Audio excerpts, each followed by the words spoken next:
Hello, everybody, and welcome to Jace Beleren Must Die. It's a very special holiday episode because look, everybody's in weird places. Carlos, where are you streaming from today? It's so lovely and well decorated. Not so loud. I broke into a house in Connecticut, and they're still sleeping upstairs.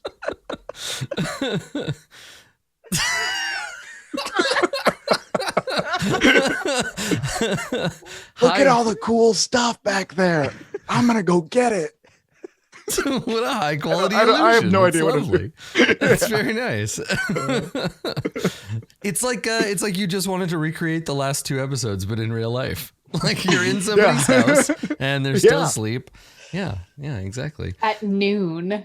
Yeah, I was about to say, despite the fact that it's 9 o'clock, I'm outside and it's dark. So I moved to Iceland between episodes. They have really good outside internet here. So yeah, I'll be streaming from the outdoors today. I love it.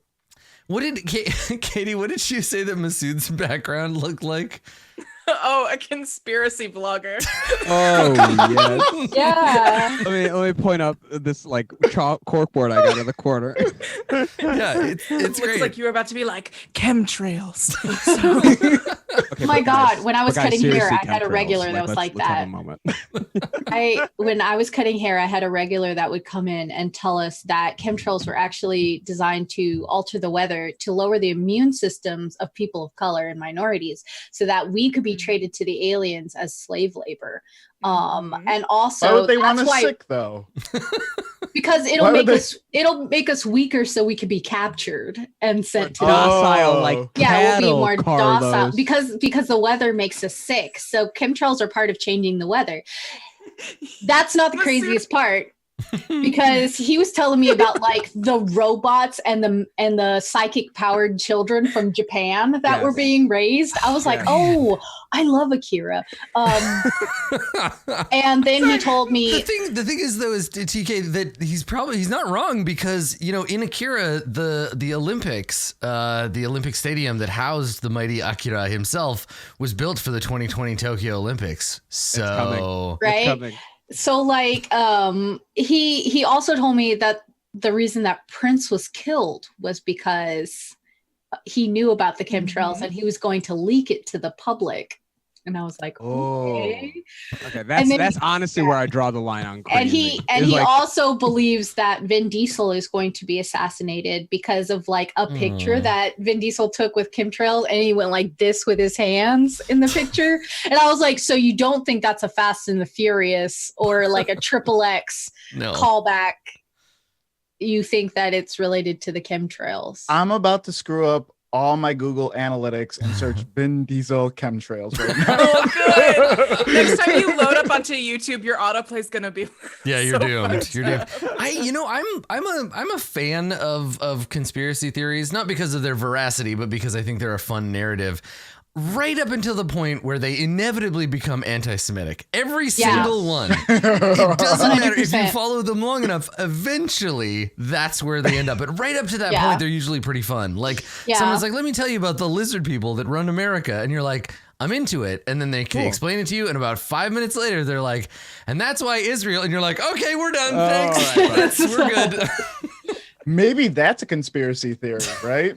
About conspiracy theories. Yeah, that's right. I feel like that one's been proven with enough trial and error. Yeah. There's a lot of stuff on this Vin Diesel chemtrail stuff. Wow. Yeah, there is. A lot of This reporting. goes Carlos. deep. There's a lot of really like All the way to double the top. blind, good analytic Masood holding his journalism. microphone makes it so much worse. Guys, know, I know. right? Understand. It's I so love good. that. I love it. It's making me really jealous that I can't just take my Look up mic into the off the sky. stand and Look just hold it. So now Is you it- just look at it right. Is everyone else picturing in front of Masood are a bunch of tiny screens, like a bunch of like mall screens? Like it's Yeah. not like a flat screen. It's just like those big like It's 15 of them multiplexed together.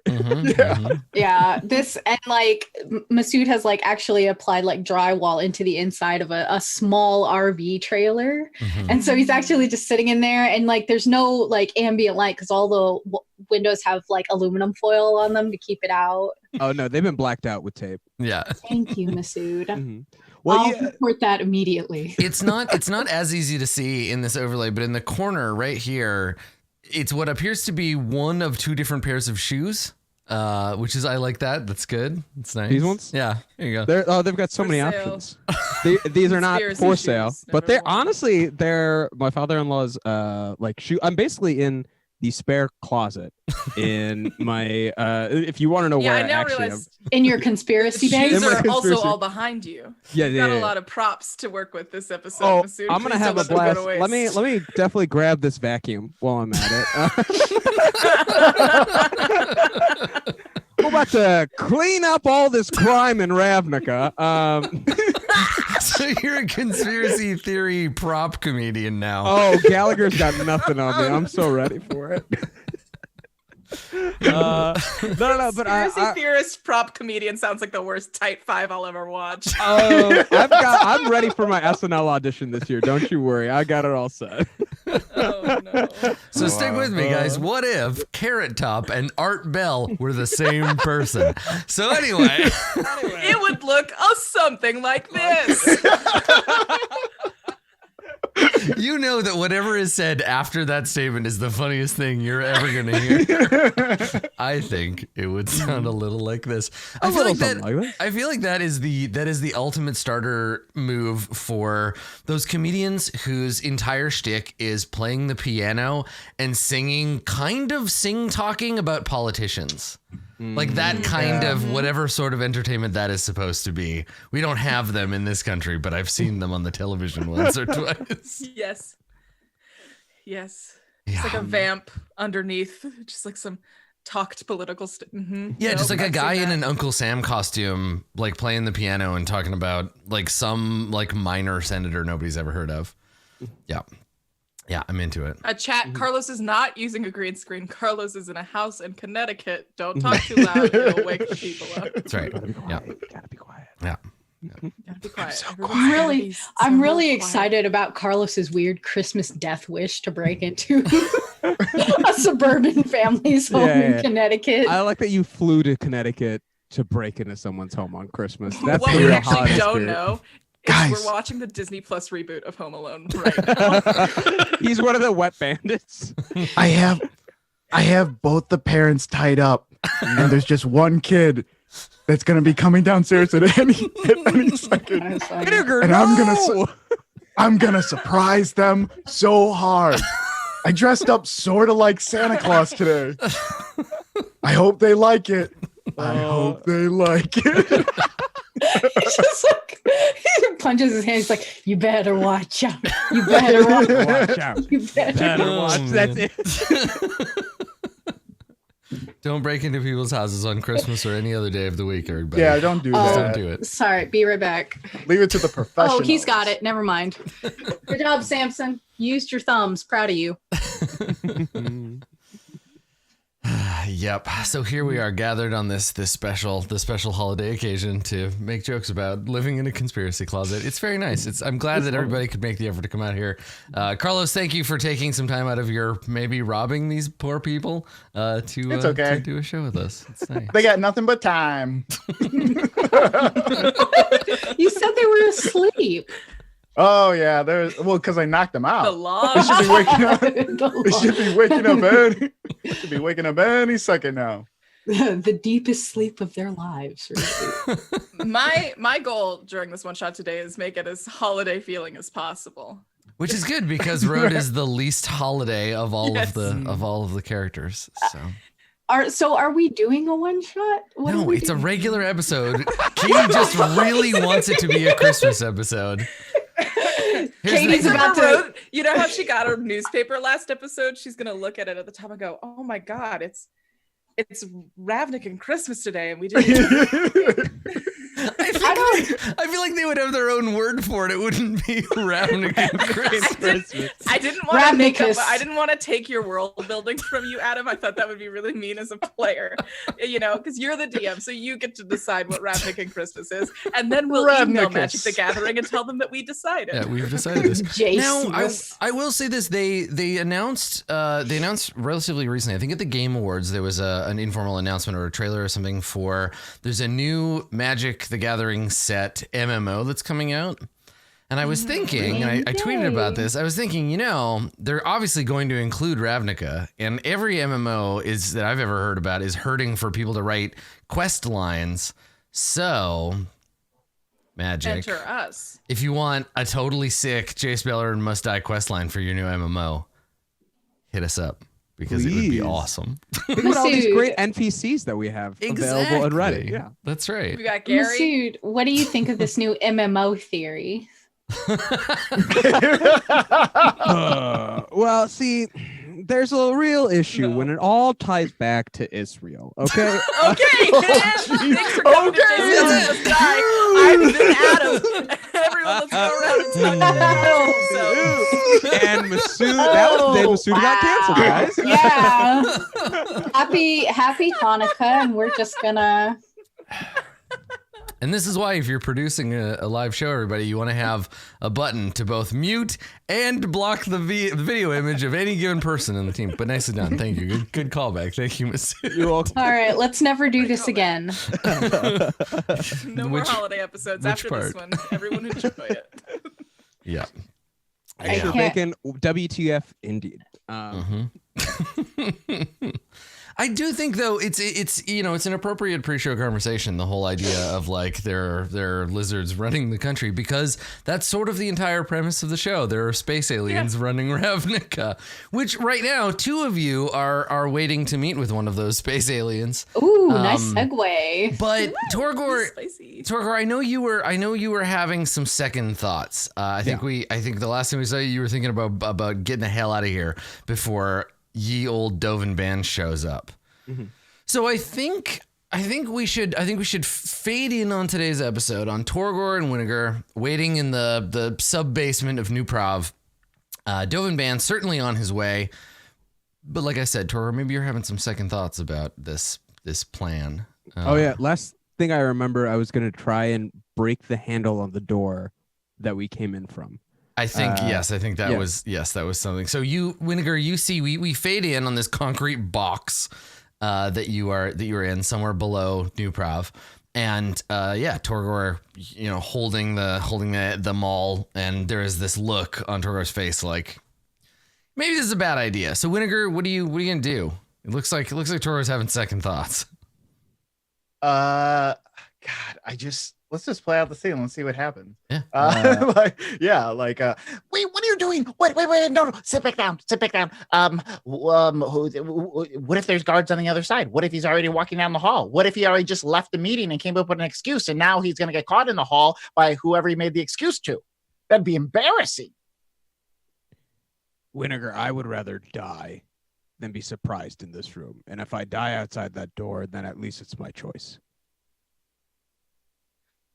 Okay, so what are we going to do? We're going to break this handle? We're going to run out? He's going to be able to find us in like 5 seconds. Well, we could just break the handle so we could run out. That's all I just don't like the option of not being able to run out. Oh, you just want options. I just want agency. Okay. Yeah, go ahead, break that thing. I'm just imagining what's going to happen when the Azoria Senate arresters come and they're like, all right, so Dovin's, did you break the handle off this door while we were gone, or no? It was like this when you got here? Okay. I was wondering, why would you have a broken handle on a door in the first place? Sure, get your deception checks ready. I mean, if you want to take a swing at it, it is locked now. But if you want to damage the lock, so you could theoretically run free, that is certainly something you can do, Torgor. Can I ask a question? Is there the room you described? We're in a waiting room, correct?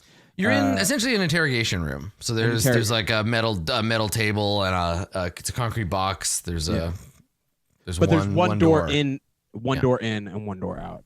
Yes. Yeah.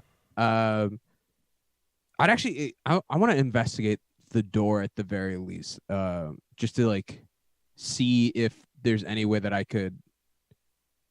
Yeah, I just want to investigate because I think Torgor doesn't want to smash the handle and lock themselves in. Yeah. Some way, shape, or form. Right. Yeah. No, it's locked from the outside. Cool. Your massive investigation skills. Got a beautiful 6 for those on the big podcast. Big six. So yeah, I mean, to you, it just looks like a locked door. It looks like the inside of a concrete box. And how long have we been waiting now for Dovin Ban? Not very long, like maybe 20 minutes. Yeah, it was pointed out that and I don't know if Torgor or Winnegar care about historical significance, but this door is well over 200 years old. So if you're gonna start swinging that hammer around, you do need to be careful. It's a very old door. It's an antique. Oh wait, do we have like weapons? Do we still have our weapons, or did they make us like check that in? No, I don't think they didn't take them from you. Okay. Okay, I feel a little better then. I think there's a level to which where I'm guarded, I'm on edge. After our last session, I think there is the fact that, look, I'm a Rakdos in New Prov. Yeah, it's a bad place for any Rakdos to be. This is not yeah, absolutely. So definitely on edge. The fact that the door is locked is unnerving, but I think Torgor just gets to a point where they sit down and they're just like constantly just like their hammers laid across their lap, and you can just see them white knuckling it, just like regripping, just waiting for the door to open. Partly because this is also a scenario where there's always been something going on underneath the surface at Ravnica. That's the reason why the conspiracy exists. Yeah. And the people that Torgor has been able to trust has not been the Rose, it's not been the higher up in the conspiracies, but at the least the circle of 4 of us. And not that he holds anything against Winnegar, but there is the notion of like this discovery and this realization, like all this information was something that Winnegar still knew about that Torgor didn't. Road has been in some way, shape, or form just has more information than she is letting out. So I think there's a level to which where Torgor is also like scared because he is now really like out of the loop, but in some ways like he can't brute strength his way through a lot of this. Right. So there's a level to which of just like I have to wait, and that is like infuriating because it's infantilizing. Like there's a level because that's the thing is your ability to solve problems is predicated on the problems being like Rakdos solvable problems. You need to be able to light them on fire or stab them or hit them with a hammer or at least frighten and or entertain them, but you can't do any of that stuff to this current situation because it's so based on what you know or don't know. Yeah, so that makes sense. So Winnegar, I think it's reasonable for you to notice this tension in Torgor and like see that Torgor is obviously like a caged animal basically. And yeah, you brought him down here. So do you address that at all, or do you just kind of leave Torgor to his nervous energy? Yeah, I think I would address it because it wasn't like, hey, we're talking to Dovin Ban now. It's like now we're waiting, and like I could definitely tell my friend is getting very anxious right now. Yeah. And it's making me doubt myself, right? Because like I was very sure of myself when I walked in. Now I'm like, oh wait, maybe I'm not too sure of myself. So I just want to go to Torgor and be like, hey, I know I should have told you sooner. Okay. I really wanted to tell you sooner. I didn't know what was going on. I didn't know if you think like, hey, this totally messed up. Is Winnegar, can I even trust Winnegar anymore? Or I didn't even know. No. What was I thinking? No, it's okay. It's okay. These are all natural feelings that we could all feel. I just want you to know that like, I always have your back no matter what. So if you want to rush this fool, let's rush this fool. If not, let's hang tight. But like the second, let's have a secret like word that you say when you want like bad shit to go down.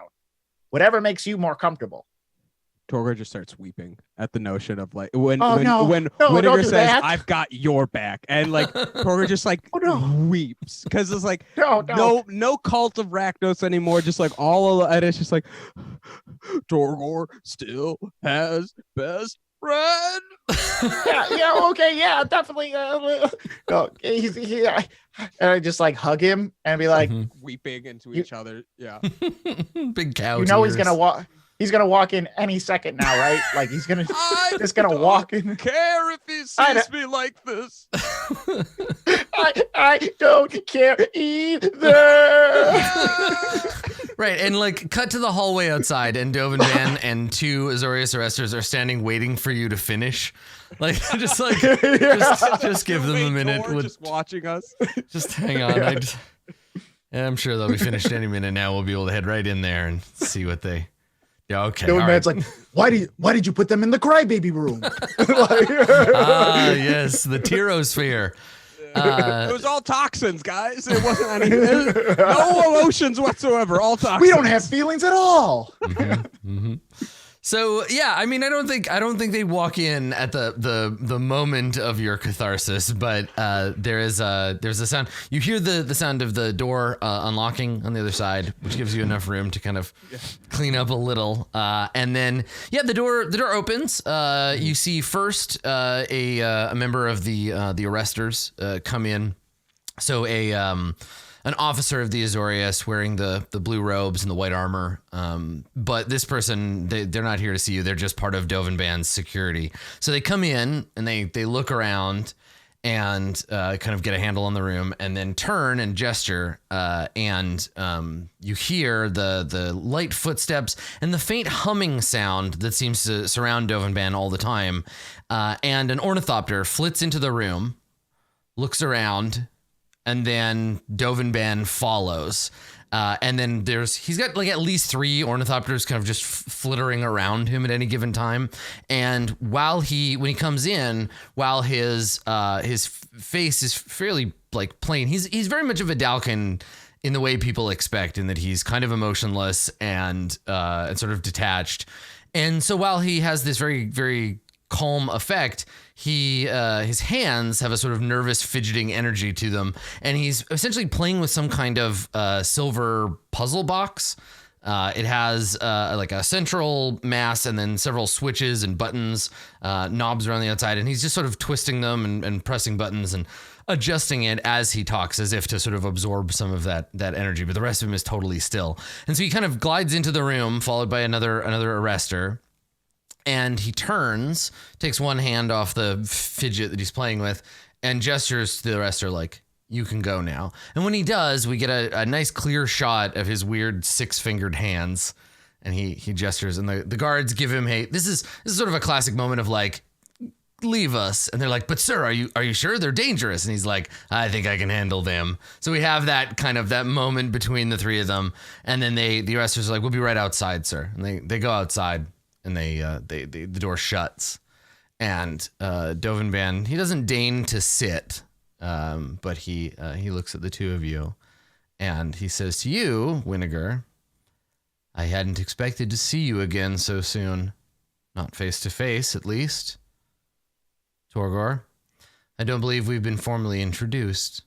I'm Dovin Band," and he puts out a hand. Torgor. Yeah, and he shakes your hand. He says, "Charmed. So, you need my help." Or we can help you. "Is that so? I'm intrigued. How exactly?" So, I don't know if you're aware, but I was, getting into the ornithopter, just like really getting in there, looking around. And, I found a blank spot, a spot that can't be covered. Nothing goes in, the feed goes completely blank around this one area right outside Precinct 1, right? District 1? Precinct 1? Yes, yeah, Precinct 1. Yeah, it's in Precinct the 1. edge of Precinct 1. And he nods and he says, a dead zone. Yes, I have noticed a few of those. Our enemies use them to hide from our sight. frustrating. Yeah. Okay. Yeah, definitely. So our enemies, are you saying, and I look over at Torgor, our enemies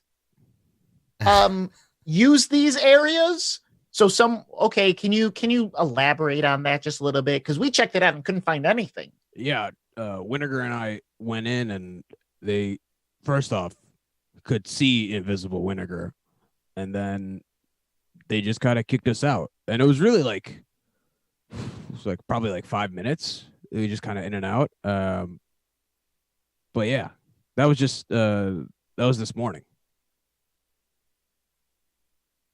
And he says, this place you've discovered, there are others like it throughout the district.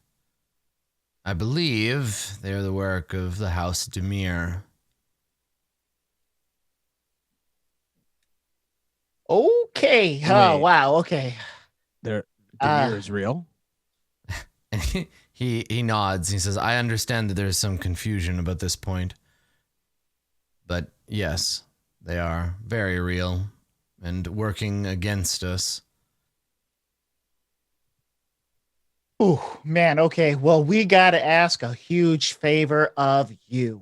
One of our friends, they have gotten completely mixed up with the wrong crew. It sounds like definitely been mind controlled by the Demir then, and I think they're acting as like a sleeper agent, unaware of their own decisions and choices. They probably don't even know, right? Like everything out there looks exactly the same. Like they have all the same things that that you would expect anywhere.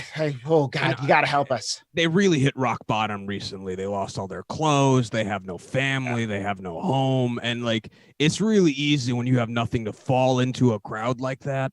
Oh yeah. And how exactly do you want me to help you with this problem?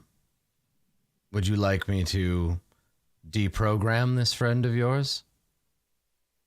Oh, wow. I look over at Torgor. I didn't even think that they programmed Road.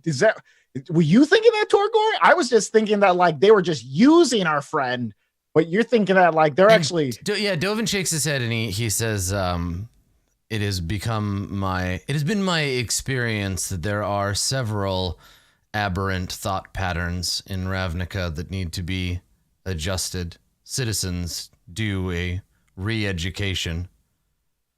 Bring this friend of yours to me, and I will ensure that she is aligned correctly. Oh, God. Thank you so much. Yeah, definitely. Oh, God. I don't know what would I do if we lost Road. Just got mixed up with the wrong crew. That's all it is. I don't know what these Demir cats are trying to do, but, she's a good apple. She's so sweet and kind and just naive. She's just really naive. Just so innocent and just unaware of what's really. It makes me mad that these mind mages would just take advantage of someone like this. Dovin Ben lets out a long, loud sigh. He's just like, are you done? I have things to do. I'm very important. And he says, here. And he reaches into one of the many pouches that he has in his outfit, and he takes out a vial of some bluish fluid, and he hands it to you, Winnegar, and he says, just make sure she drinks this. It should clear any programming in her system. If she continues to act erratically, bring her to me. I will perform the procedure myself. Thank you so much. So, oh God, we are forever in your debt. Thank you so much. If you could, thank you, Dolan. Thank you. We're just gonna get it. I don't know what you prefer. Yeah. we're just gonna get out of your hair or whatever you put on top, whatever you have going on up there. You're gonna get out of your hair. Whatever you got. Yeah. That you've got going. I would want to ask. Is there someplace you want us to look into? Is there someplace that, I don't know, you need feet on the. I'll be honest, I don't know what to do next, and I just maybe you could point us in the direction of how best we can take care of the peacock, our enemies, and our enemies. He says things are accelerating more quickly than I anticipated. The timetable is being adjusted. If I need your help, I'll call on you. Until then, continue operating as you usually do. This conspiracy of yours is, in its own way, helpful to me. Yeah, no problem. We're just gonna get out of here then. Thanks for everything. I don't know if you want hugging's probably not good. We're just gonna go. We'll catch you later. Thank you so much. Yeah. Bye. Perfect. Yeah. So you turn and I think he turns around and we hear the door open and the guards come back in and they kind of give you the like, no, you have to stay here until he leaves. And then once he's gone, you're allowed to leave. And so Dovin kind of gives both of the two of you like one look. And it's the first time he's actually like looked at either of you. He's otherwise been looking at what he's doing with his hands or like kind of looking off in the middle distance, but he takes 1 second to kind of like as if to be like, all right, Winnegar was here. Good. In the files. Torgor was here. Room. Got it. Filed away. And then he turns and leaves. And then after a few minutes, the arresters are like, all right, we're going to escort you out. And so they take you out of the holding cells and head towards the surface once again. I want to just look at, can I examine the vial? I just want to like look at what this liquid is. Yeah, here you go. It's clearly a potion of some kind. You can see little flecks of like crystallized blue mana floating around in it. Damn. It's maybe an ounce of fluid total. Okay. So not that much. Yeah. No. Gotcha. Okay. Man, Torgor, we really lucked out. Yeah. I mean, that Dover band guy, he's great. Cool, huh? He's a pretty great awesome. guy. I'll be honest. Are we on the wrong? I don't know if it's a different side of the conspiracy, but that's the management I'm looking for. You know, like that's the direction I would like. You really gotta work in. Like I feel like we were trusted. Yeah. And we could be creative with it. He didn't really like try to micromanage us. Like he didn't ask us anything about like. He was like, "Keep doing what you're doing," and I was like, "Oh, that's great." Yeah, I mean, I really now that we're outside and we're getting these tacos, 2 tacos, please. I would like this. I'm starting to think that maybe we should have mentioned, that secret room or that voice that came out. We should have also talked about that crystal thing or like how he got naked and talked to, there's a bunch of stuff that maybe we could have talked about, but hey, next time, what? Right? Next time, and we know there's gonna be a next time, and that's the promise. I'm gonna read some management books. I'm really gonna like. Get on his level. As the two of you walk out of the New Prov, and it's glowing spires behind you. We see the big ring of law, and I knew while you were talking, it reminded me of something. So I looked up the quote, and this is all I could think about while the two of you were leaving. He gazed up at the enormous face. 40 years it had taken him to learn what kind of smile was hidden beneath the dark mustache. Oh, cruel, needless misunderstanding. Oh, stubborn, self-willed exile from the loving breast. 2 gin-scented tears trickled down the sides of his nose. But it was all right. Everything was all right. The struggle was finished. He had won victory over himself. Torgor had learned to love Big Brother. Literally, you're walking out of the, is not that bad. You're walking out of the Panopticon going, man, that guy's not such a bad guy after all. If we had a benevolent overlord like Dovin Ban, I could get behind it. Imagine a hoof stomping on a human face forever. So, yeah, I mean, you walk out into the crowds around Precinct 2 and and go grab a snack, feeling pretty good about having met with Dovin Ban. And Torgor, you have done something that very few Rakdos cultists have ever done. You went into New Prav and you came back out. And walked out. Yeah, you didn't disappear forever into its labyrinthine halls. So that in and of itself is something of an achievement for your kind. I think here's the struggle though, is like there is a level of pride but then there's also an immediate sort of level of shame. Yeah. Because it's like this notion of like, if I was a real Rakdos threat, then they would have thrown me in jail. Yeah, or you would walk out of this place and then it would burst into flames. Right. Like, but Torgor isn't Rakdos.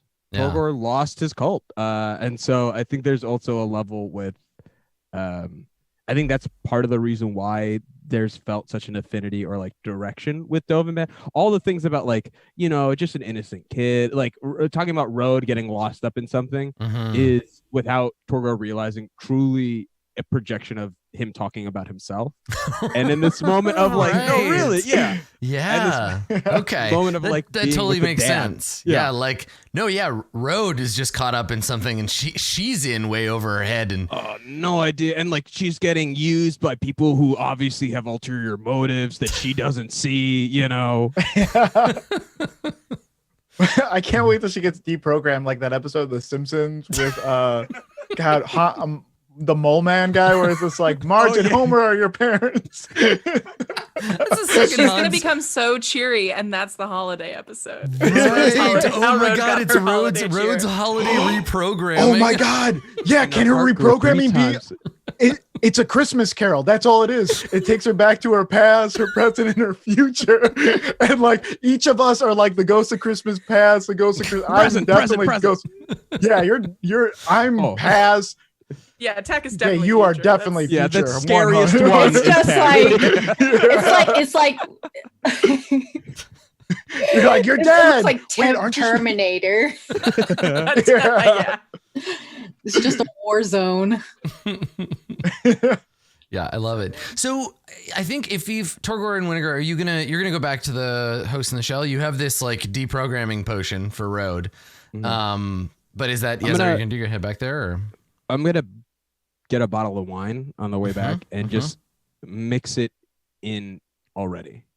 Like so it's gotta be a screw top. So you gotta buy, it can't be a very expensive bottle of wine. No. Or a very expensive screw top. Does that mean I have to drink the whole bottle for it to take effect? Not saying I won't. It's a box wine. Yeah, like that's uncommon for you. I thought that Road drank wine only by the bottle. Right. That's fair. Like she's one of the. It's like one of those ones that screw up the bottom and it's a giant wine glass. Oh yes. It's a good thing that Road's apartment exploded because now I'm just thinking about the kinds of like wine-oriented motivational furniture that it would have. Like a pillow that says like 3-2 wine on it. It's wine o'clock somewhere. Jesus. I have a t-shirt that I almost wore as a joke onto this, but it says it's beginning to look a lot like, and instead of Christmas it says cocktails. Every piece of Road's furniture had a bottle opener on the side. Oh yeah, nice. Yeah. So she has one of those fucking flip-flops that she just takes the flip-flop off. You think that all of her jewelry is minimalist, but it's all just like it has like a cork. Yeah, it's like a corkscrew that comes out. And well, the thing is though is that Road is a monk, and so probably has like secret wine bottle opening karate techniques, right? Like. Oh, you can probably hold the bottle, find the spot, and then just poke it, and the cork pops out. Yeah, it's like savoring champagne, yeah, but with exactly. wine. Yeah, she just goes like "Wata" with like her own hand. She does it always on like the first date to like impress the person she's going with. She's like, "Do you want to see a magic trick?" And they're like, "Oh my god!" But then Road drinks the whole bottle herself. Yeah, oh, she can I have some of that? I kind of forget that Road is secretly really lame, guys. Well, you're fine. You have a cool potion now that'll fix that. Ah, there it is. It's the mind magic. That's what it is. So let's see what happens when you get back. So you head back to the host in the shell, and Tack and Road have just been like hanging out, right? Like it's a vacation. I have a fashion magazine in my lap because I'm trying to pick my new look. Oh my god, are you just out on the back of the thing like still like getting a suntan, like just laying on one of those big chairs, like reading a magazine with your enormous oversized sunglasses on? Yes. That sounds so good. Except that it's Ravnica and there's never any sun, but it's a nice look anyhow. Somebody's got to get a tan somehow. We figured it out. Like there's got to be a beauty industry, so there's some way that it works. Yeah. What does Road? Isn't Road blue purple? Yeah. What does her tan look like? Good question. We're gonna find out here if the sun will come out. That's when we'll find out. Is it more purple depending on more sun? Like the redder you are, the more sun you've gotten. I feel like you just dry up. Like it's like because you're part jellyfish, right? Yeah. So it's less that Road is like purple and more that like she's kind of see-through like a little bit and like yeah. And then the underlayer is like darker. Kind of like a melty mochi. Yeah. Yes. Yeah. Exactly. So that's how you should describe the spotty. Yes. You'd have to have somebody like spritzing you down if you're outside. But thankfully it rains all the damn time, so maybe you are just laying outside in the rain. Yeah. She, unlike everyone else, she puts her sun like lounger out in the middle of like where the sprinklers are. Yeah. Perfect. Reading your laminated fashion magazine. Yeah. Okay, cool. So you two are just chilling out when Torgor and Winnegar come back, and I think that you know that they're back not because like you get a little advance warning because you hear Gary in the other room be like, "Hey guys," and when you hear that from the hallway. Tack is in the corner of a room, has taken a lot of like Winnegar's stuff from Wenzel's stuff from the karaoke room and has tried to make like a radio so that they can hear what's going on down in the underground. They're not proficient in building anything. So yeah, but they're trying and they've got like a little like they got like bunny ears. They just keep adding hangers, thinking that it'll work if they just add more antenna. Yeah, that makes sense. Okay. Go ahead and make an Arcana check for me. I'm ready to fail this Arcana check. Thank you for this blessing upon my house. I can't see. Oh, 20. That is a 20. That's folks. what it is. See, the ornithopter was too new. If you had asked me to make something out of trash. There you go. You're operating on Windows 95 and that thing was XP. You just weren't ready for it. So here's the thing. Now you got a 20. You're just randomly assembling like parts together to try to make a radio. I don't think that even with a 20, I don't think Tech can make a radio, but I think that because you got a 20 and because you rolled so well, I'm going to say that you've accidentally assembled a magic item. So I'm gonna roll and see what. I thought you were gonna say that I tapped into our neighbor's cable, and I would also. Take that. So let me see. You've accidentally made a magic item. Let me check here. Let me look at the magic items that are like musical instruments. I got a 7. This is your holiday present. Okay, so. Here's Merry Kwanzaa. So you have accidentally by combining bits and pieces of Wenzel's equipment, you've accidentally created a radio receiver of haunting. So you tried to tune in to like the Golgari Underground or that signal, but instead you somehow managed to like cross wires and access some kind of Orzhov like necro network. So your antenna of haunting, when you activate it, has 3 charges. You can spend 1 to play an eerie spellbinding tune. Each creature within 30 feet of you that hears it must make a wisdom saving throw or become frightened of the radio for 1 minute. If you wish, creatures that aren't hostile to you are automatically succeed at that saving throw. A creature that fails can make the save, and you can it recharges 1d3 expended charges every day. So I do not wish. Yeah, so you've got a radio now that you can turn to the ghost channel, and it will make everyone who hears it frightened of it and run away. I'm blasting Ghost Channel. They're like messing with the antenna, like one of these has to. So Torgor and Winnegar, when you walk in, there are all these empty tables with like half finished meals on them, and Gary is talking to somebody as they leave, and he's like, "No, you can't you have to pay." And somebody's like, "I gotta get out of here," and they just like run out. Oh, no. I love it. Yeah. I love my Stradmus present. Thank you. A blessing. That's so good. You made a scary radio by accident. Thank you. So I guess maybe Torgor and Winnegar, if you want, because you did say, Tech, you're not interested in exempting them from this ability. When you come in to the host in the shell, can I get both of you to make wisdom saving throws, please? Mm-hmm. Oh my God, yeah. I have an ability where I can just choose to succeed on, like, if I ever become feared or charmed. So I've just assumed I did that. Like, I assume that as well. Yes. No, I'm just listening. Good idea. If Carlos had helped, I got a 16. Okay, yeah, you can't. Unfortunately, you can't help each other. I was about to say. Advantage. I have advantage on wisdom save. You do because of your Vidalcan dispassion.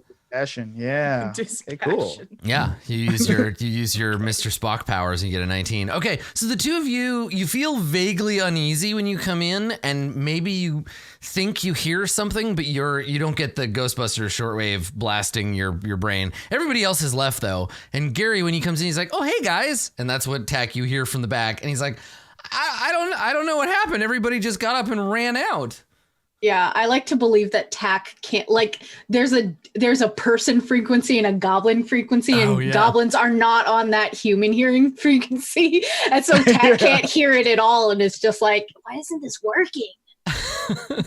I imagine for a while the Azoria Senate tried to sell people like anti-goblin devices that played at a goblins only frequency, like keep the goblins out of your backyard with, and they're like, that's nope.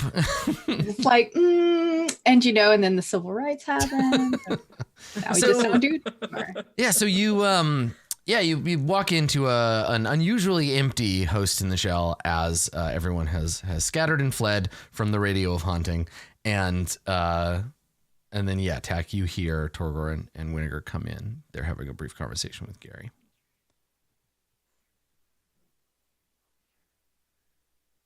Tack will wander down the hallway holding, I'm going to say it's, I think they're just holding like the antenna from where they're trying to put it together. The radio itself was like cinder block sized, but the antenna that we're going to use as our little wand is not. And just like walks out, is just like, oh, I don't know why I thought you guys were dead. Wait, why would we be dead? Why would we? I don't know. We hadn't heard from you in like 6 years. No, it's been this morning. Yeah, like 8 hours. Actually, Adam, how long has it been? I have no idea. Also, keep in mind that Tack is only going to live to be like 22, so a full day is pretty much like 6 years in goblin time. Like, I haven't seen you guys in like a third of my life. Well, you did. I'm just wondering because you did mention that they had been in that building for longer than they thought. Like, so they might not think it's. I mean, they might attribute it to. Yeah. Did we lose? Yeah, I think that. And that is a great question. So Torgor and Winnegar, when Tack is like, we haven't seen you all day. That took forever. It occurs to you this is a much easier gag to do when the characters are wearing watches because you can just be like, oh shit. But I think there's a clock on the wall, probably like shaped like a little cat in a maid outfit, and its little tail ticking back and forth. And you look up at the clock, and that's when you realize that it's much later than you thought. Like you're missing a good solid like 4 hours. Yeah. Road drank all your mimosas, so no brunch for you, I guess. Oh. At that moment, like Torgor's stomach's rumble. It's like, I'm so hungry. Why? That's why I'm so hungry. I think and then Tack just like looks around at all the tables that still have food and stuff on them. Yeah, it's just like all these abandoned half-eaten meals. Cool. It's just like Tack just grabs something off a table and eats it. Yeah. Mm-hmm. Torgor joins in. Mm-hmm. Cool. Is there like a quiche? You sit down at somebody else's table and just finish their meal for them. Absolutely. Tack does it all the time. Tack is Tack's just like, awesome. Usually they're still sitting here when I Why does this grapefruit juice taste like lipstick?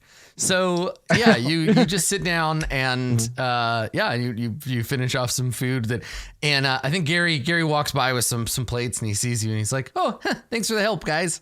And walks by, and and so you've returned. I think Road, you hear again. Now you're the only people. You and Gary are the only people in the maid cafe now because Tack's spooky radio has driven everybody off.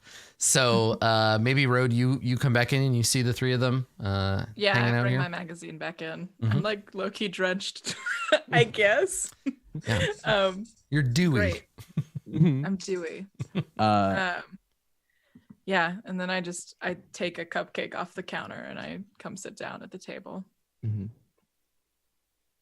Road, what's going on? Not much. We've just been waiting to hear back after the mission. Where were y'all? Well, My Road, I'll be honest, your words hurt me. And so I needed to take some time. Which words? Time with vinegar. Yes. Yeah, time with vinegar. Time with my best friend. Tack holds up like a maid cafe menu between them and vinegar and Torgor, and like makes a face at Road like. Vinegar's doing the same exact one to Torgor. Right, the camera goes over the menu. It's like the same face. That is exactly. He's like that. Well, you said that mean thing about the rose, and that. Okay. And then Okay. I didn't feel like one. Anyways, here. I'm sorry I didn't respond positively, and I hand Road the bottle of wine. Oh. I thought I was gonna get lectured, and then I got a bottle of wine instead. I'm into that. All right, thank you. What? It's a gift for both of us. Because they wouldn't just bring you one and not me.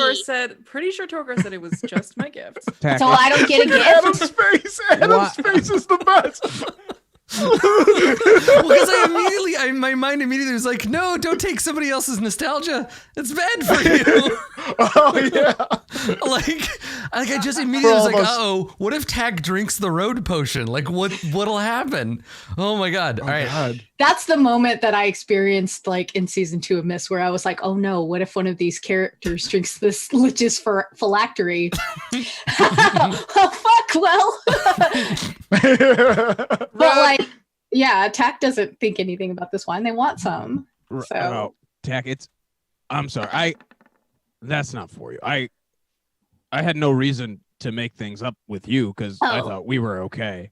Cool. No, it's fine. I mean, I didn't want wine anyway. I'm cool. You know, I wouldn't get my feelings hurt by nobody bringing me anything. I'll just go back to the room by myself alone. Well, I think now how it works is if your feelings are hurt, then you get Torgor a bottle of wine, because that's how it worked for me. And then I stand up. And then I stand up and I go get a wine glass. Yeah, Tack is going to reach across the table and push Torgor's plate onto the floor. Just like an angry cat. All right.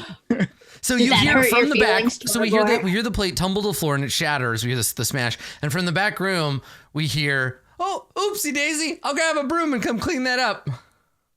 Is anyone else kind of hating this guy? Because it started off cute, but now I'm just like, oh man, can we just kill him already? Hey, Gary's a fucking delight. Gary is the soul of the dewdrop. Okay. He's one of the two people on my don't kill list. So okay. When someone starts feeling the way I feel, just mention it. Okay. No, we'll get you killed. Yeah. Yeah, now is a good time for Tack to like sit down with the two boys and like give them a look. Just be, oh, Vinegar. Maybe I was. You got this. Not super cool the other day. Vinegar crosses his arms across his chest like this. I'm listening. I'm drinking. I still hate you. And I kind of wish you were dead. But we still have to like work together or whatever. And it's going to make things really awkward if I kill you in the middle of working with you. So I decided and Ro agreed to add you to the don't kill list. On a temporary basis. Nope, I already got it. And then he hits playback on his chest because when he crossed his arm, he hit record. And it just starts playing like, you're on the no-kill list. You're on the no-kill list. You're on the no-kill list. Yeah, Tack is further increasing the Home Alone around here. Do you have one of those like talk boys? Is that what you're doing? Yeah. So like Tack will like put out like a sort of ratty napkin that has definitely been in their pocket for a long time. Yeah. And like there are only 2 other on this, and the first one says Selesnians, the second one says Torgor, and the third one, like they write in Winnegar's name under, but then with a question mark beside it. Oh, I'm looking at the list that you were writing, and I kind of thought that I'd already be on it, and I'm noticing that I'm not. Yeah, and why is Vin Diesel crossed out?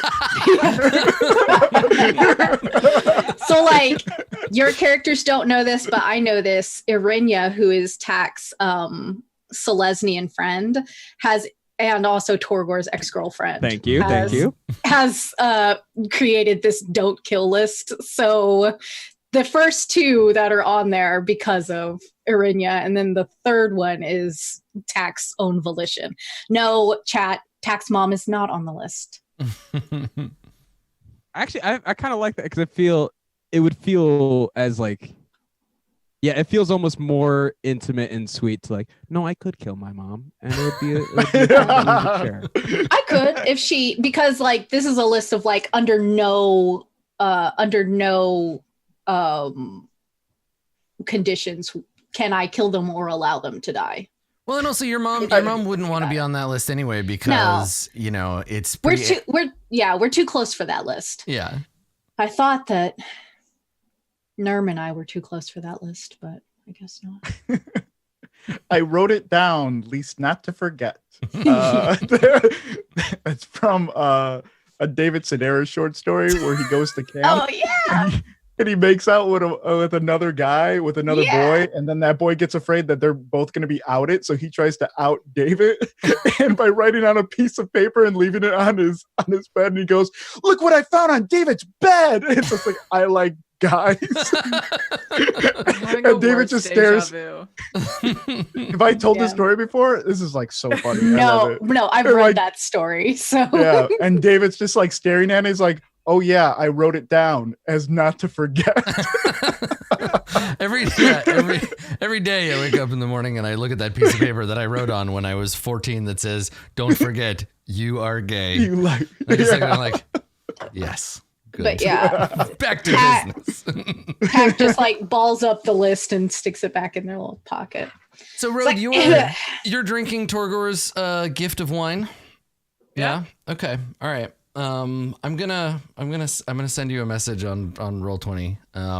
Okay. And chat, you'll be able to see this, but Torgor, Tack, and Winnegar, it's a secret from them, so let's keep it that way. I won't even pan over to Twitch. I'm gonna stay out of it. If I am gonna pan over rode to that Twitch, bottle but of wine, she wouldn't have fucking taken it. But since it was Torgor and she actually trusts him, she fucking took it. A dumb idiot baby. Yes, we're drinking buddies. We are drinking buddies. And to be honest, like even if Tack suspected something, I think they would have allowed it to happen because they felt so bad about accusing Winnegar the other day. So yeah. I assume you just got my message. Ripperoni. What is now? I gotta know, guys. No spoilers, guys. We got. Okay. Oh, okay. Katie, don't DM me on Twitter. So it happens gradually. It's not like a light bulb going on, but it happens over time. In the same way that like you're gonna drink this bottle of wine, you're gonna get a little tipsy, and then it will have taken full effect by the time you've sobered up. Right. Katie, would you say that this is a Christmas miracle? Yes. I would. Right, exactly. Well, so listen, of everybody in Ravnica, who else sees you when you're sleeping? Who knows when you're awake, right? Who's been keeping an eye on whether you've been bad or good? So we cut to grew 3 sizes that day. That's right. We cut to Dovin Ban and his little dog, and he's sitting in the panopticon. He's got a little Santa hat on. And he's just like, good, yes, Good. Yes. So God, I wanna know what will. was on that I note. will die. So I will die if Road is now suddenly like lawful good. So yeah, the potion will take its effect. You drink it. You don't notice it. It's like, I don't know, Torgor, how many Xenos did you spend on this wine? Oh, let's see. I had 50 from the last one. Let's say isn't one Xeno kind of a lot? It's like one whole Xeno. I think it's not a zip. It's one whole Xeno. I think a bottle of wine is like 3 silver or something normally, like a mid-tier one. So a single Xeno would get you a nice. That'd be like in real life, that'd be like a $40 bottle of wine, maybe. Yeah. Yeah. That's a nice bottle. Yep. That's a nice bottle. Yep. So yeah, it's not bad. And it goes down smooth. You drink the whole thing. Great. Yes. And then what? Right? You got a bottle of wine in you now, and Torgor and Winnegar have just come back. Tack, and I guess everybody sort of knows now what happened. Tack knows what happened to Vraska, but I don't know if anybody else does. But you all have read or been exposed to the Niv Mizzet calls the guild meeting news. That's a thing. So do you think that's because the Peacock is the living Guildpact?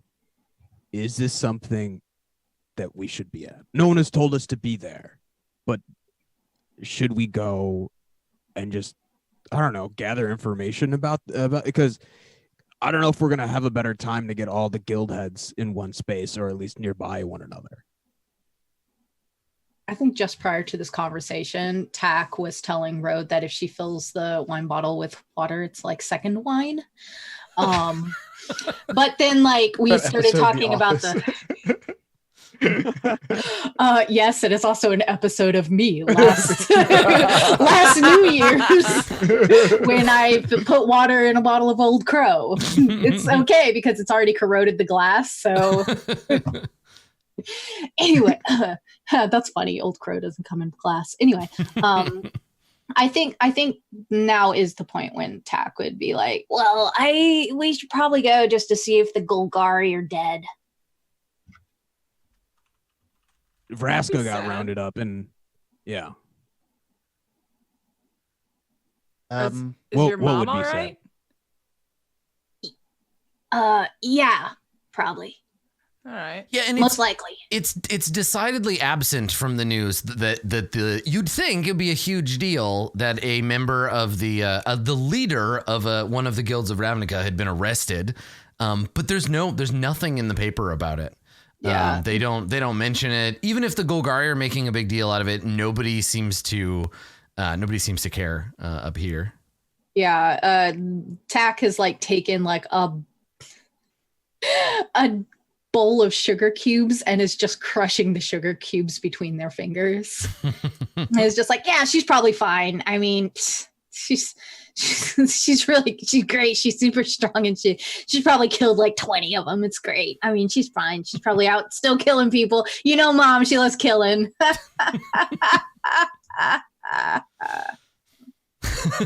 Winnegar would usually be paying attention to this and picking up on it, but he's so like fixated on like Road and if he can tell if anything has changed yet. Okay. And so far, like he hasn't seen anything. Road, like he keeps picking up on little things, but like none of it matters, right? Road, like, can you make an insight check?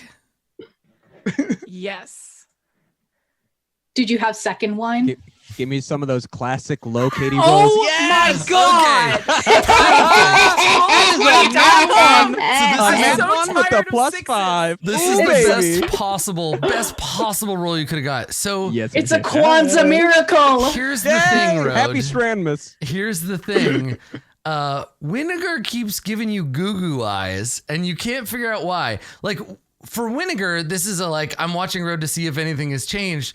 But Road, Winnegar keeps looking at you like in a romantic way. Like he's looking at you like he loves you. And you keep catching him and he keeps looking away. But every time you look over at him, he's like staring at you all wide-eyed. Yeah, he's memorizing your face in this moment. Right. I can't with this eyebrows. I'm losing it. He's jotting down notes like a sonnet. He's just like staring at you meaningfully. I write a little note and I slide it to Tack, and it says, "Why does Winnegar keep staring at me?" This is the letter I've written. Okay. Slide it across the table. It's probably pretty obvious because she's a little drunk. It's incredibly obvious because Winnegar is staring right at you. So you look at Winnegar kind of like, ugh, and then pick up a piece of paper, write on it, put it on the table, and then slide it next to you to Tack. Like, it's very uncomfortable. It slides right past you. Okay, Tack will pick up this piece of paper, look at it and be, "Why does Winnegar keep staring at me?" What? I'm not staring at you. I'm staring. Oh.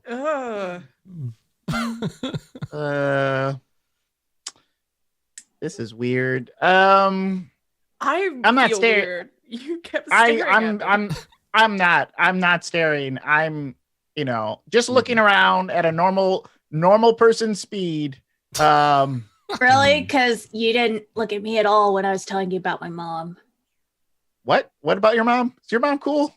What's going on with you? Let's talk about Tack. I want to do insight now. I want to see if Winnegar's super into Road. Yeah, all right. And while I'm helping, I lean over and go, "That's so suspicious, right?" I mean, it might not be. Well, I don't know. I don't really pay a lot of attention to Winnegar, so I don't know what he's like into. All right, Tack, make that insight check.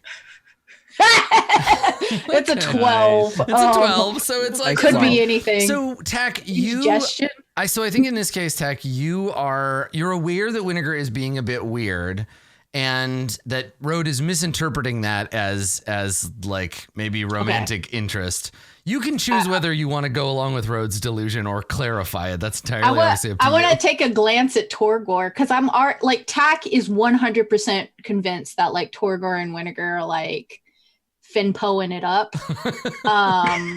Torgor's in his conspiracy room right now. I was reminded, so just for context, because we're 31 episodes in, I was reminded during the pre-show today by someone in chat that Torgor and Winnegar's best friendship is predicated on a lie that Winnegar told Torgor about not being bad at the loot.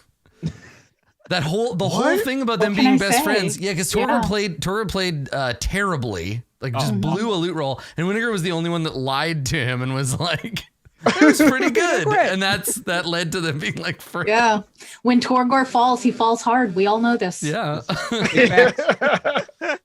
So like, Tack's gonna take like a sideways glance at Torgor and like, cool.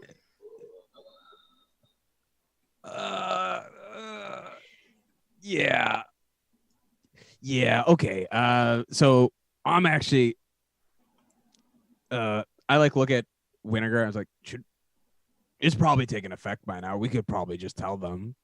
What's taking effect? Oh no, we probably don't want to do that. Okay. What? Hold on, write it down on a piece of paper. And we're just like footballing notes to each other. This episode is like as if John Hughes had directed Reservoir Dogs. Like, that's what's happening. It's just like equal parts like teenage awkwardness and like somebody's gonna get their ear cut off. It's just like, and all of us are like, we're all signing it with like the really cool S. Yeah, Road and Tack both sign theirs with LYLAS. Okay, somebody was too young for that. Okay, that's fine. I was too young. Oh, okay, That's me. okay. Yeah. It's love you like a sister. You sign your notes, love you like a sister. Yes, that's exactly how LYLAS. I'm really looking forward to the part where you finally confront Jace Beleren and he tells everybody to have a good summer and then disappears. Tags.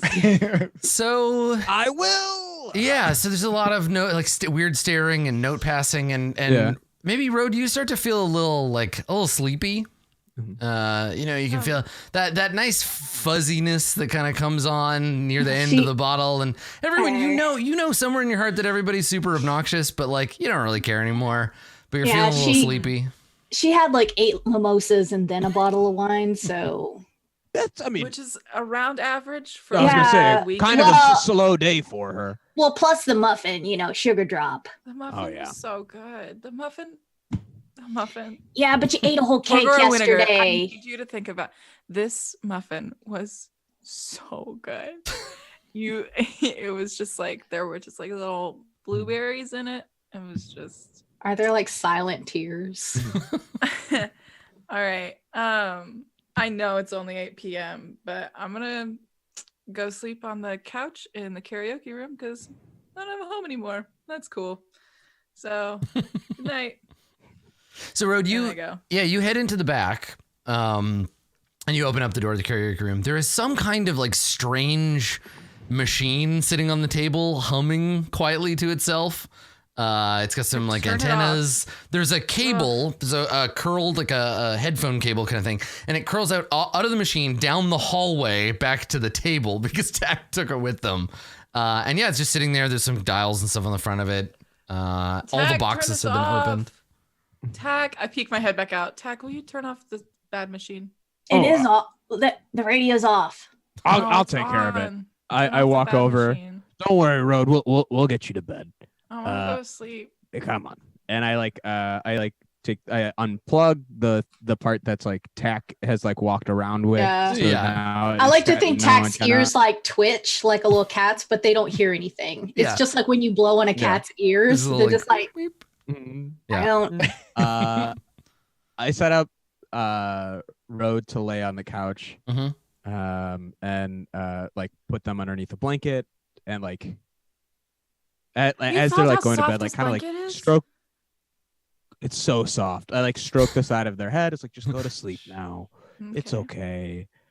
No Demir's gonna mind control you anymore. Okay, I promise you. Your friends are here now. And we're gonna get you. My eyes just Rode, hold on, Rode. Jolt back open. Rode, make a Constitution saving throw. If you get a 12 or better, you are awake enough to hear that, and if you get a 11 or lower, you don't. You're falling asleep. Okay. Give me that low Katie roll, please. She rolled a 7. I love that. She rolled a 7. You rolled twice. Rolled twice by accident, and they're both 7s. So yeah, What was the crit fail? Some part of your brain, Rode, here is like, no more Demir mind control for you, but you're already asleep before you can muster a thought in response. She just falls asleep. She's like, my mouth is so wet. Perfect. So it's just Tack and Winnegar sitting around some snacks at the table. It's just. Winnegar has a big smile on his face. And like he's just waiting for Tack to say something, and when Tack does it, he's like, "We did something good." Like he's very proud of himself with his arms crossed. Like, and he looks over at Torgor. Yeah, Torgor, you come back from tucking Rode into bed. Yep. You finally paid your tab. I close the door. No, but deadbeat. Someone's been getting the better of us for a while, and at this point, you see Torgor's like facade kind of change, and he starts like crinkling and like getting more angry and more angry. And it's someone has been taking advantage of poor Rode. And I think it happened when Wenzel first got attacked and she was attacked. But the Demir have been using her for their own gain. And Winnegar and I. Oh, winner. Ooh, I like that one. We're gonna tuck that one away for maybe later use. Put it in my front pocket. I could catch on. I don't know. But we come the morning. Fucking Palpatine over here. What's going on? But honestly, like one of the happiest Palpatines I've ever seen. I love that color. For anyone listening to the podcast right now, Katie wrapped a blanket around her. Yeah. Like this is a visual aid for people who need to remember that Rode is asleep right now. Yeah. Oh, okay. little babushka Rode. Oh, you're so sleepy. Emperor Cozy Teen. And Torgor just kind of expands on like, that's why it's felt like we've always been a step behind when we've tried to been a step forward. Someone has been using her for their for their information instead of ours. And Winter and I took care of it. You killed him? We took. No, but I think we severed the link. I think that's the big thing. Is now she won't be operating underneath someone else's control. We'll have Road back. You know. Well, how long has this been going on? I don't know. I don't know. I think since Wenzel's died. When did Rode go to that warehouse and that Demir Zapper and she complained about having her mind looked into? Was that pre-Wenzel? Oh, yeah. I think so. Because that was I think it was pre-Wenzel because I still had a flamethrower. Yes. That was before we rescued him from prison. Yeah. Because I gave up my flamethrower when we rescued him. So I think TAC will like kind of search their memory for that and be like, nah, I mean, she was like kidnapped and held in a warehouse like way before that. You're right. Oh God. Yeah, maybe it was then. God. It could have been planted then. And then does that trigger something for Torgor? Or I don't know, because I think when I'm thinking back on that moment, there was 2 roles. I knew something was wrong with the room. Yeah. But I knew Road could be trusted. Because that's how you also the had role the ended up whole being. time. You also had the whole time where the Demir agent and I spoke double speak at each other with very like measured glances and stuff that I think the context might like click in. Oh yeah, when we were killing those cops. You're right. I mean, God. Where was I? Cops got killed. You were pretending to be Zlatek. I think you're pretending to be Road at that moment. And then those cops got killed mysteriously. Mm-hmm. Oh. Guys, I think this is it. This is the reason why it's felt like everything we've been doing hasn't been enough. Whoa, do you think she really does love Jace Beleren? I don't think anyone truly loves Jace Beleren. I think he makes them love them. And that's what's been happening. That makes sense. Guys. Especially like with that. Yeah. We're really good and really good friends. We are. And I just want to put this out there. Only a true friend would notice something was wrong with their other friend and then secretly drug them to make them better. Best Friends Club. Torgor starts weeping again, second time in the day. Well, I'm so sorry. And maybe that's the moment, right? Maybe it's the like best friends club, and Torgor's like crying, and Tack is playing with a knife and trying not to vomit, and Road is sleeping the sleep of someone who has just drank a magic potion they got from Dovin Ban. So how did you fix it? If you didn't kill him, how'd you fix it? Go on. No, I think I'll be honest. This is something that's on you now. Yeah. So, I made some very powerful friends, and they're kind of hooking us up with a like cure road potion, type thing. I'm just saying, Dovin you are Ban correct, isn't as bad Adam. as we thought. Tack is playing with a knife. It's just like, yeah. I'm sorry. What? Dovin Ban isn't as bad as we thought. Dovin Ban, pretty cool guy. So you went to the cops. Kick their ass. Do it. That's kind of like the only thing we weren't supposed to do. Well, supposed to kill cops. He's not really a cop as much as like just like a chill guy, just like a pretty chill dude. He's kind of a cop. You know, when you think about it, he's more like a secret cop. So kind of like a spy. Kind of feels like he's an open cop. Yeah. He's kind of like but he's like also he plays by his own rules. You know, he's kind of like like he's trying to get Jace too. He's an enemy of our enemy. So you told him that we killed Ironclad, and he was cool with that. No, We didn't mention that to him. No, we didn't. We did. We're not crazy. I mean, yeah. But if he's on our side, was he going to care? It's true. That's true. I actually didn't think about it. There's a bunch of stuff there's definitely a bunch of brownie points that we did not pick up. You should talk to him next time we see him. Tack, you should tell him all this stuff because you would love him. He's great. You would love him. I see. He's got 6 fingers. A real weirdo. Six fingers, but 2 are thumbs. Why he has thumbs on both ends. Why would you need 2 thumbs? I don't know. One's pretty good, but the second one buns the opposite way too. So I don't. What? Listen. Why would you? And Tax just like holding up their own hands. Do goblins have 4 fingers in this world or 5? I don't know. I think I assume. Let's definitely do the finger thing and not the cop thing. I think that's great. I assume they have. Let's 5. Settle on this. Yeah, because sometimes in some worlds they have 4. Yeah. Let me see. Let me find a picture of it. So like Tax, like, what do you need 2 more fingers for?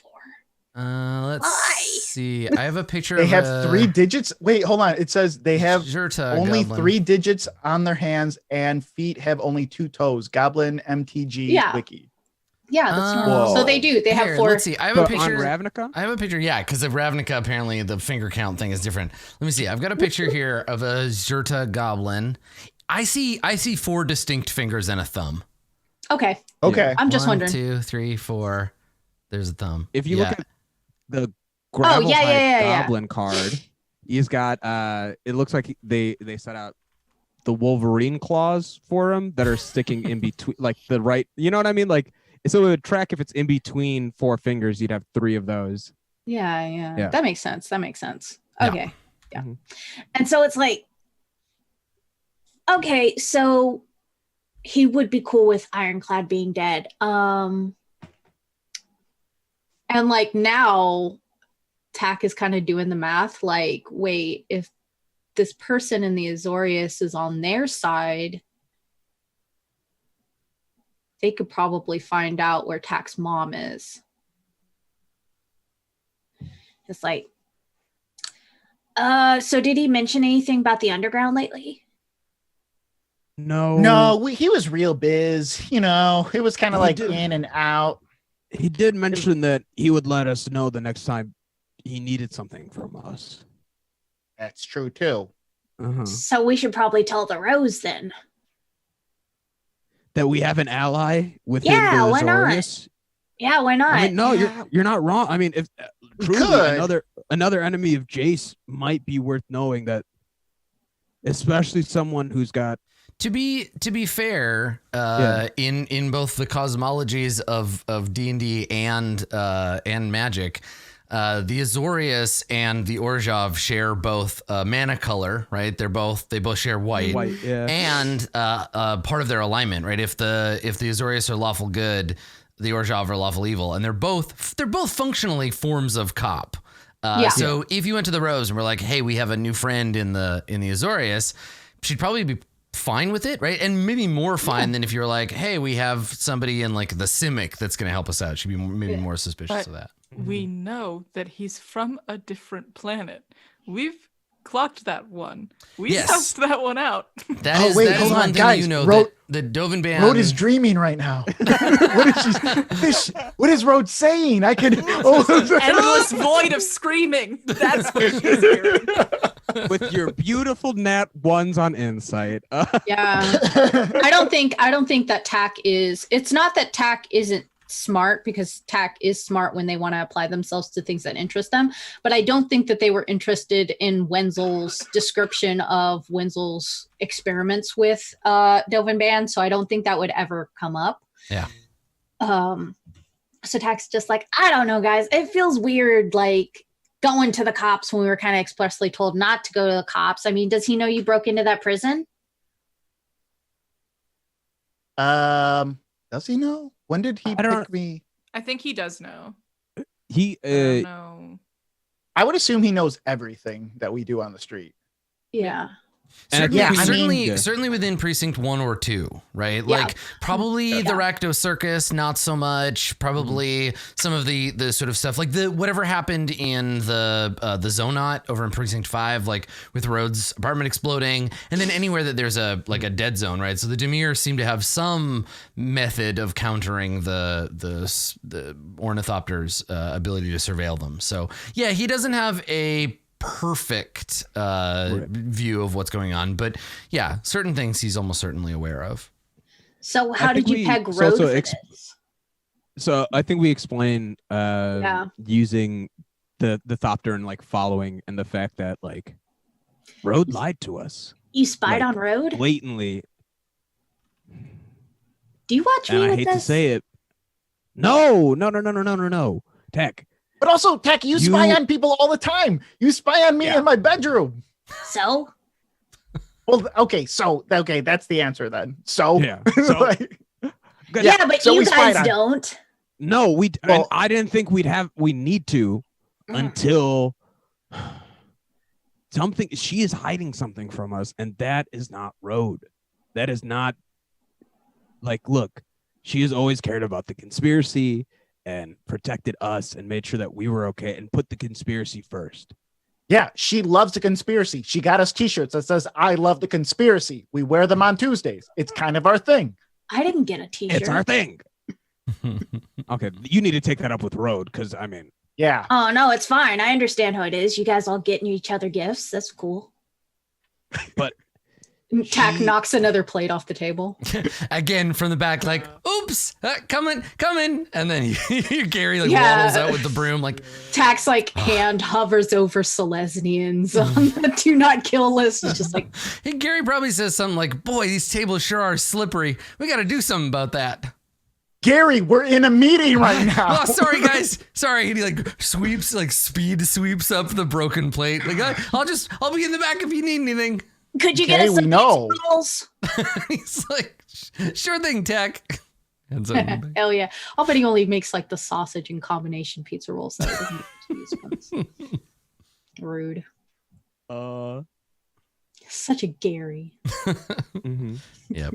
So yeah, Gary goes into the back again, and yeah. Is there anything else that the group of you want to discuss in this meeting that Road is sleeping through, or do we kind of fade out on this? Yeah, because I feel like we kind of glanced over what we did to make Road not Dimir anymore. Yeah, so I just want to focus on that for just a second. Back, hey. Yeah, so just okay, making sure I have this correct. Road is a sleeper spy. Dovin Band good, actually. Yes. Dimir making good weird for us. Okay, Dimir dead zones. Okay, yes. The Road, and the Dimir are real. They're not just this fairy tale whisper. They exist. Of course they do, Torpor. No, they do.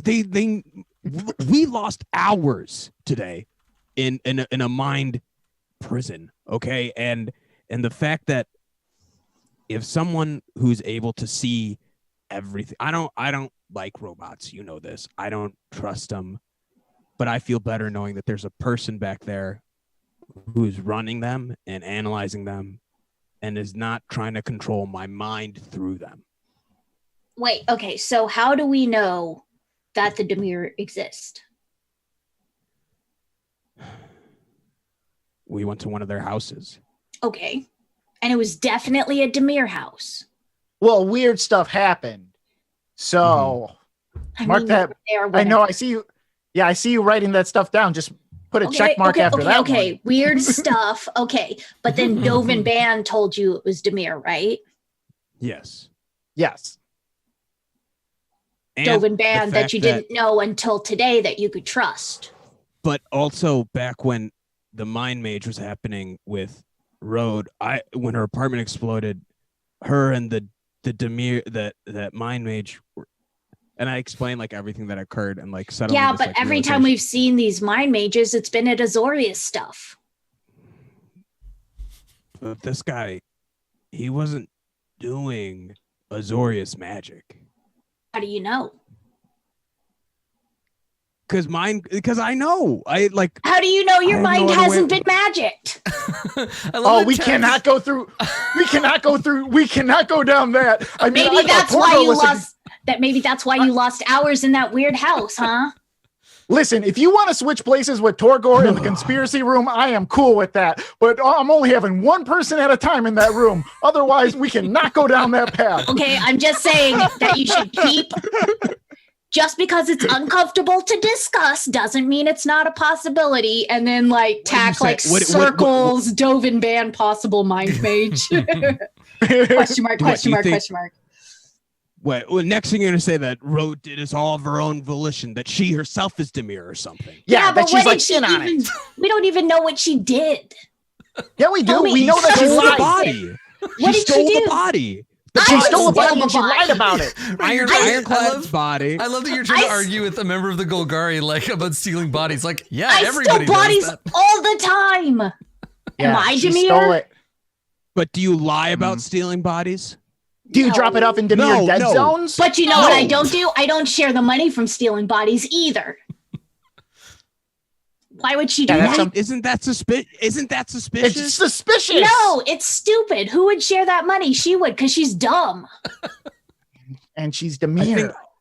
Ultimately, look, when she wakes up, the potion will have done its work, and she will no longer be mind control. We fixed it all. Drugged her? Winnegar and Rode. Well, hold on. Winnegar and Rode are going to star. Drug her. They're going to star in their own comedy. It's going to be called Dumb and Demir.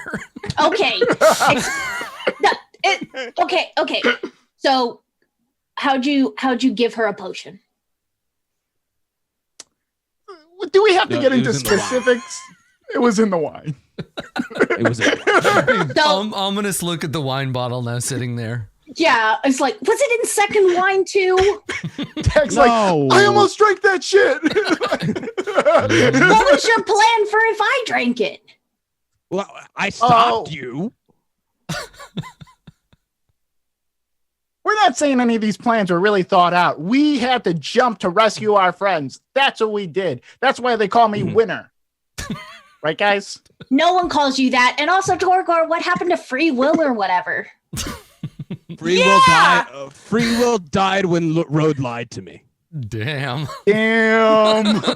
Oh my God. Tack actually, when Torgor says that, Tack sets the knife down on the table. I don't know what that meant.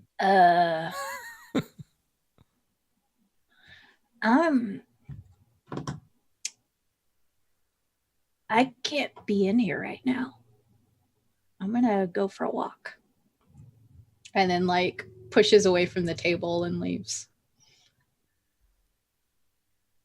Gary calls after you and says, "Hey, Tack, your pizza rolls are almost ready." Jesus Christ, Gary, read the fucking room. Yeah, he comes out and he's got his little oven. He's got his little oven mitts on, and he's got a tray, and it's covered in pizza rolls. And everybody's super tense. And Tack walks out, and the shot before we go to break is just Gary looking heartbroken, holding this tray of pizza rolls, but I brought pizza rolls. Got a little apron on and everything. It's perfect. And then Tack, you walk out. There's a little the dingling of the bell as you walk out into the streets. Torgor and Winnegar once again alone at the table, and Rode dreaming dreams of magic potions. So sugar plums. Yeah, exactly. Cue the Carol of the Bells. We will be right back with the rest of today's episode of Jace Beleren Must Die. Don't go anywhere. See you in a bit.